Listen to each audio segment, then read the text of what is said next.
Welcome to the Working Moms Podcast, featuring inspiring stories and resources for the modern working mom. I'm your host, estate planning attorney, investor, and pregnant mama-to-be, Pam Moss. All right, today's guest is Neill Williams. She is a life coach and host of the Unbusy Your Life podcast. And her specialty is coaching entrepreneur moms on productivity and business mindset. Welcome. Thank you, Pamela, for having me. I'm so excited to be here. I am so excited you're here. And I'd love to kind of start with your background and how did you become a life coach?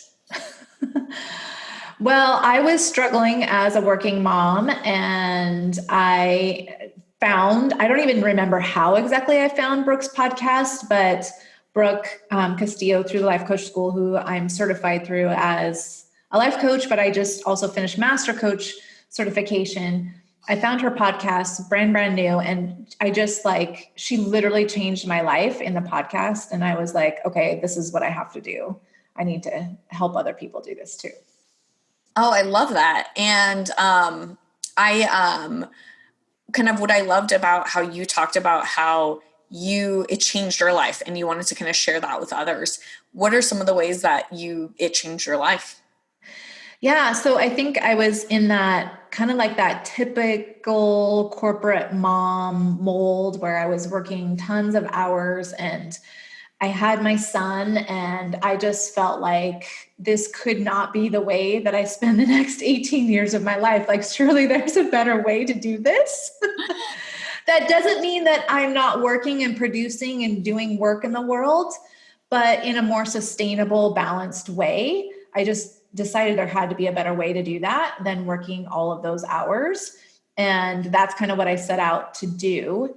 And working with Brooke and becoming certified, I figured out how to do that, and really in managing myself and managing my mind in my time so that I was creating really at the same level. This is what I think people don't realize about high productivity. It's not about getting less done. It's really about getting as much done, but in an abbreviated amount of time. And so that's kind of the goal that I had set out for myself. So I ended up taking that 50 to 60 hour plus corporate work week and reducing that down to 30 hours per week. Wow. And that is a huge shift, like switching from those hours. And I loved what you described when you kind of gave your definition of productivity. And so kind of teeing off of that, for those who are listening who maybe have no idea what a life coach is, who have never worked with a life coach is, what is a life coach and how is it different than like working with a therapist or another type of coach? Yeah. So life coaching focuses on mindset, just like therapists and other things. The main difference that I see, and I have been in therapy before, so I have a little bit of background just from the experience of this, is that life coaching really is very future focused. I think there's some therapy that is this way as well, but as coaches, we don't necessarily dive into the past to figure out what happened and how it's playing out now. We look at the past to see what happened, but then we decide how you want to move forward in the world given the past that you had. Instead of trying to unravel the past and spend more time there, we really spend more time, I think, thinking about the future and how you want to be in the future. And just because something happened in your past doesn't mean that your future is predetermined or predefined for you, that you actually own your future. It's your real estate to do with it what you want. Awesome. And one of the things that I'd like to kind of help our listeners understand more is you really focus, it sounds like, on productivity and business mindset for moms specifically. Mm-hmm. And you kind of alluded to that a little bit on your story about what it was like, kind of the before and now the after. And what are some of the tools that or tips that you have for people who are listening who they want to have, more productivity and feel more peaceful, but they just feel kind of overwhelmed by the weight of it all? Yeah. So I think a couple of really important things. The number one thing that I tell people is to be really clear on their own decision about how many hours they want to work. So I think what a lot of us do as moms, I don't know why this is so ingrained in us as women, as moms, but we are like socialized to believe that there's a magic number of hours per week that we're supposed to work to create a certain amount of money and to make our dreams happen. And what I see happening so often, and I did this too for years, is I outsourced that decision, meaning I let other people tell me what that number was. And that's how I ended up working all those extra hours. That was just the culture that I was immersed in, and I adopted that as truth. So the first thing that I would tell people is to just take back ownership of that decision. What is the number of hours that you want to be working? And just because you're in a job or you're in a business where those aren't matching up, it doesn't mean that that has to be your reality forever. Maybe it is right now, but there are so many things you can do to close that gap between what you are working and what you want to be working. And that's really where I help my clients, is in closing that gap. And we do that with a lot of different things. Number one, we talk about how to schedule for high productivity. So there's actually a very specific way to schedule so that you're getting your work done and you're balancing all the other things in your life that you want. And the way that we do that is really being very intentional about your calendar and your schedule, looking at all the things that you want to get done and deciding on purpose when and how those are going to get done.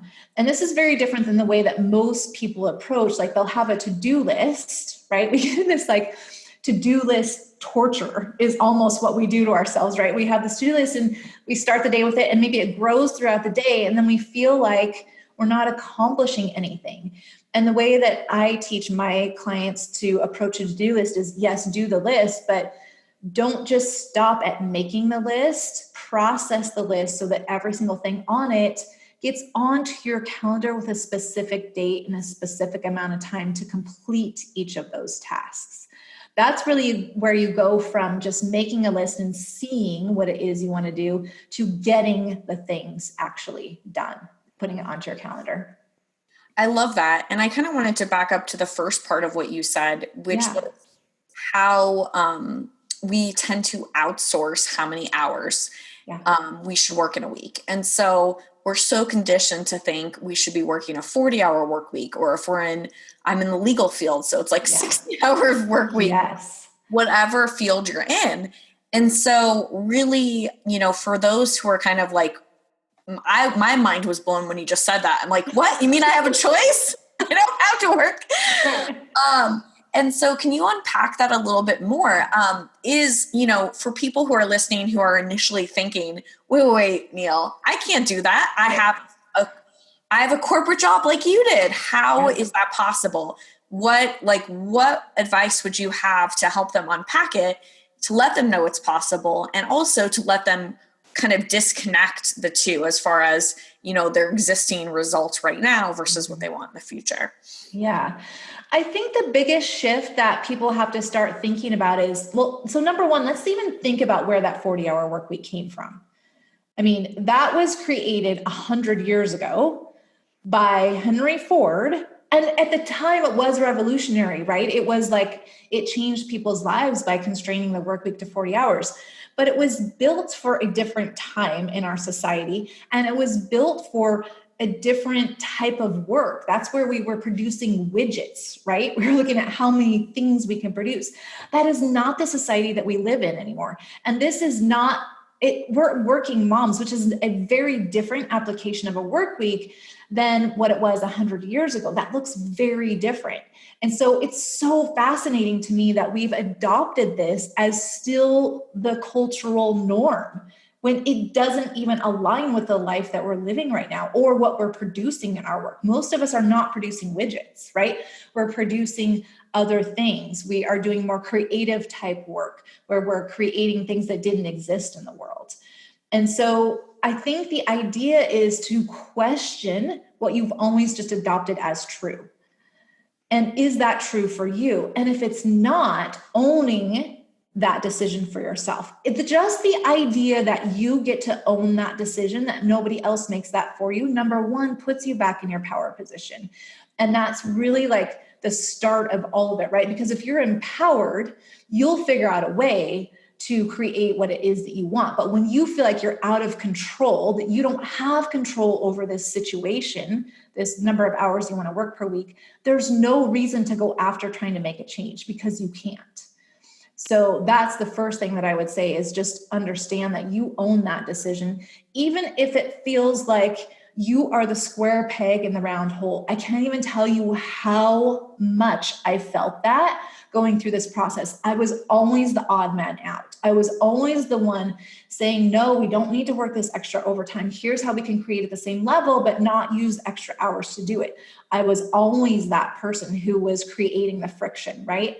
But I was okay with that because I believed in the ability for us as humans to work in a different way, working moms to be able to work in a different way that supported the work they want to do in the world, but also supports them as being moms and being present and engaged with their children and their families.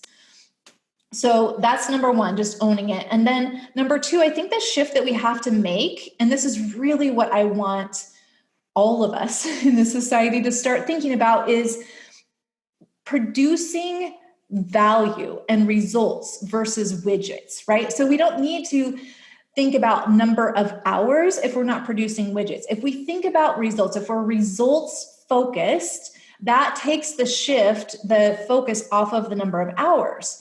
So you probably have been in a situation, you're in a law firm, you probably have people who are more productive and less productive. Some people can get things done faster and some people take more time, right? The difference is the human element, right? The different humans are the ones that are producing at different levels in those hours.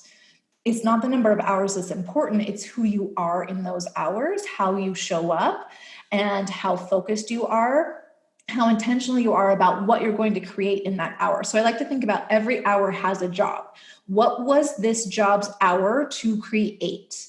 Because when you create for value, that's where money comes. Like, that's the whole reason why someone employs you, is not to sit at a desk for 8 hours.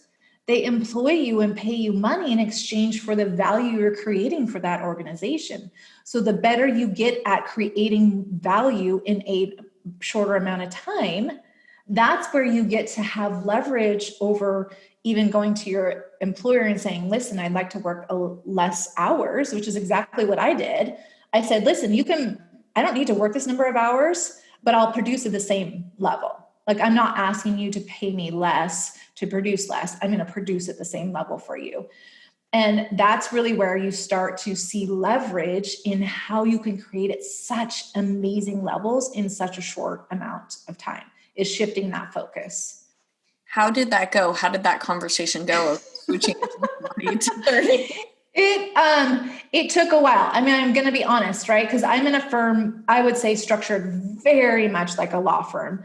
And in that old mindset of billable hours and number of hours and all of that, very time focused, how many hours you're sitting at your desk versus how much value you can create. So I had to show, right? I had to prove that I could do this. And I mean, I had an employee come to me and say, ask me, like, legit, are you on drugs? Because you produce at a level that seems not humanly possible. Like, I don't understand how you're doing this, right?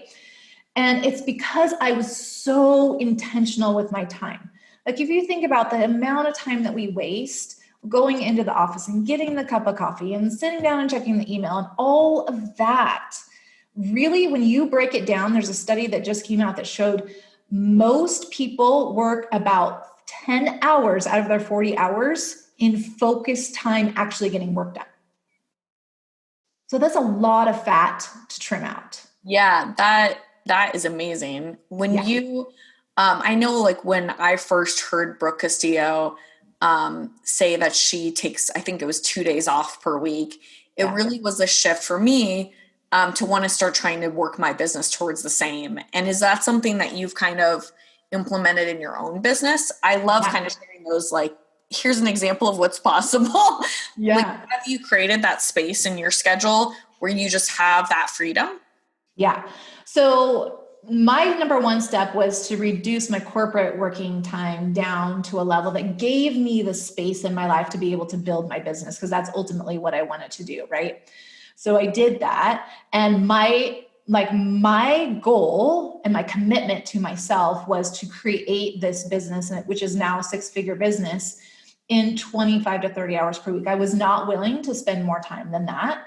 And I've done that in the last year. I've created that. So it's completely possible, absolutely possible to do that. And I'm just one example of that. I think we have lots of examples at the Life Coach School of creating amazing 6 and 7-figure businesses in like less than 30 hours per week.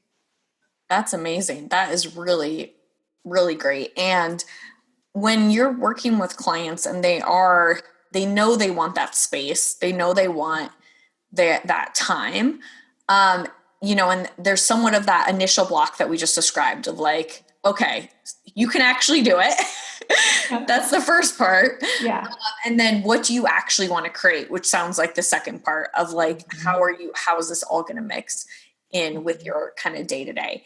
And one of the things that when I posted about you coming in the Facebook group that people seem to really struggle with is procrastination.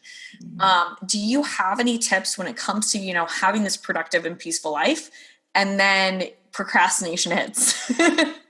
Yeah. Yeah. So this is one of the obstacles to productivity, right? Which is one of the things that I definitely teach my clients about. And it's super common. The reason that we procrastinate, typically it's because there's something that we are avoiding, like some feeling we're avoiding in the procrastination. So for instance, maybe you have like a project that you've never done before, or something you're just not sure that you know how to do. As long as you keep pushing that off, like every time you push it off, you get immediate relief, right? Versus the feeling of maybe dread or fear or worry that you're not going to do the thing right or well. So what happens is this is like, it's basically our escape button as humans, right? To feel better in the moment. Because you think about the relief that you get to feel when you get off the hook for having to do that thing. Immediately you're like, oh, right? Like you're like relaxed because, oh, I don't have to do that. I decided I'm not going to do that. The problem with it is procrastination is really one of the things that I think steals our dreams, because usually the things that are going to move us closer towards our goals or our dreams or the things that we really want are the things that feel scary and hard. So as long as we keep pushing those things off, we don't get closer to our goals and to the things that we really want in our life. And so that's what I think is the real problem with procrastination. That's what it creates, is stagnant, not moving forward, not making progress towards the things that we want. Absolutely. So what I heard you saying is, procrastination is we do it because it's kind of that short-term release. Yes. And it's that piece, but it doesn't serve us. It really robs us. So what are some of the tips that you have for really overcoming that, for pushing through and getting kind of towards those goals that you really want? Yeah. So it's the same thing as like when people go to have a drink, or they go to have a snack, or they go watch TV, or they go retail therapy, right? To feel better in the moment. That's all the same thing as procrastination. So the way to overcome it really is like a skill, right? You have to decide that I'm willing to feel this feeling of worry or dread or overwhelm or whatever it is, and still do the thing that I told myself that I was going to do. And the reason why is because once I have done that, I know that I'm going to be so proud of myself, or I know there has to be some reward on the other side for having followed through, right?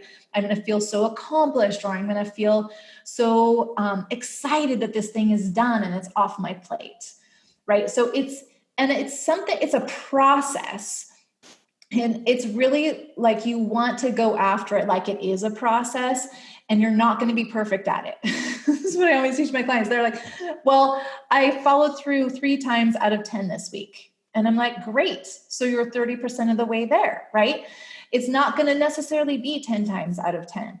The goal is to keep following through. The more that you overcome that primitive urge to procrastinate, the easier it will be. So at the beginning, it's a lot harder to basically, you end up parenting your brain, right? To overcome this primitive urge to feel better in the moment by procrastinating and going through and doing the thing that was on your calendar that you told yourself you were going to do, letting yourself just feel the worry about that or feel the overwhelm about that. And you keep practicing the skill of overcoming that urge to procrastinate. And you do that enough times. And like, if you commit to that to do that 50 times or 100 times, you're going to undo this habit that you've created for yourself of procrastinating. So that's one of the ways to do that, is just to get really good at the skill of following through, even when you don't feel like doing it. Doing it when you don't feel like doing it. Because we use this reason as, I don't feel like it, I'm not motivated, I'm not feeling inspired, as justification for why we shouldn't do it, right? It's a very sneaky way of our brain's way of telling us that it's a good idea to not do this thing right now. So that's number one. Yeah. Yeah. And I love that. And not to pause you there for a minute, but I think just to kind of pull out some of the points that I really heard you say, so many times we procrastinate and we feel like we're powerless, right? Like it's something subconscious that we have no control over, or like, it's just the way it is. It's the way I am. Like, we identify with it. Oh, I've always been a procrastinator. And then you have that like sudden rush at the end that you rely on, but then you waste so much time, right? Feeling guilty about it, punishing yourself about it. And there really is a way to overcome it. And it sounds like kind of the first step is really just that awareness that you were describing. And so working with a coach like you can help you pull that out, right? Because it sounds so simple. Yeah. And then what's kind of the next thing that you were going to share as far as that? Yeah. So yeah, I love the way that you framed that. Yes. Awareness is the first thing. And then just noticing that you want to do something else, but decide, like committing to following through on your plan, even when you don't feel like it, when you're not feeling the excitement and the energy and the motivation to doing it anyways. So that's one thing. The other thing that I see people doing is they have things on their calendar that are so big and nebulous, their brain doesn't even know how to start processing them. So the way this looks is like, I have my clients come to me and I have them show me their calendars. It's a very vulnerable thing to do, right? They hate that exercise. But I want to see kind of how they've decided to schedule things. And so I can see where it's not working, where it's breaking down. And what a common thing that I see is they'll say, like, on Tuesday from 9 to 11, I'm going to work on this project. Well, the brain is like, what does that even mean to work on it, right? Like, that's such a very like nebulous way of approaching work. Instead of like breaking down the steps, I'm going to complete steps 1, 2, and 3 of this project, which is very concrete. Your brain can really handle small chunks of things. So the better that you get at micro-stepping projects down or big things down into very little pieces, your brain's like, oh yeah, I can do that step, right? Like, I can go write the outline for this project, or I can go research this and find the answer to this question. Like, that's an easy thing. But completing this huge, big project that I've never done before feels really scary and overwhelming. So micro-stepping everything down into its very small steps, which people don't like to do this. They think this is a waste of time, but in the reality is this saves so much time in the long run, because their brain can process the little things so much easier, and they're so much less likely to even engage in the procrastination because they feel more confident in tackling the little steps versus the big thing that had a big chunk of time on their calendar that they're not quite sure how to approach. I love that. And I feel like for me, even when I've kind of started to use some of the techniques that you've described, like, there are certain tasks that I would have built up in my head. And then when I actually went through what you're describing, which seems so simple, and wrote it down, I'm like, oh, this is really just a 30-minute task. Why have I rescheduled it 10 times on my calendar? But in my head, I had built it up as this like 5-hour, like mammoth task. Right. But I just didn't like it. I didn't want to do it. But I love that. And I love really this concrete idea of making it short, kind of actionable items that you know you can have success on, so you're less likely to want to procrastinate. Is there other patterns or things that you've seen when you've been working with clients of kind of other examples of this? Yeah, I think it's a lot of tricky thoughts that come into our minds that feel very true and feel justifiable, that feel like make sense, logical, right? Like your brain's supposed to be logical. So the things that it's telling you must be logical. They must be true. Like, I don't feel like it right now, so I shouldn't have to do it. I have plenty of time. So many people say this, right? Like, I have plenty of time, so I should just push it off till next week. Well, if you have plenty of time, why don't you just do it right now when you said you were going to do it, right?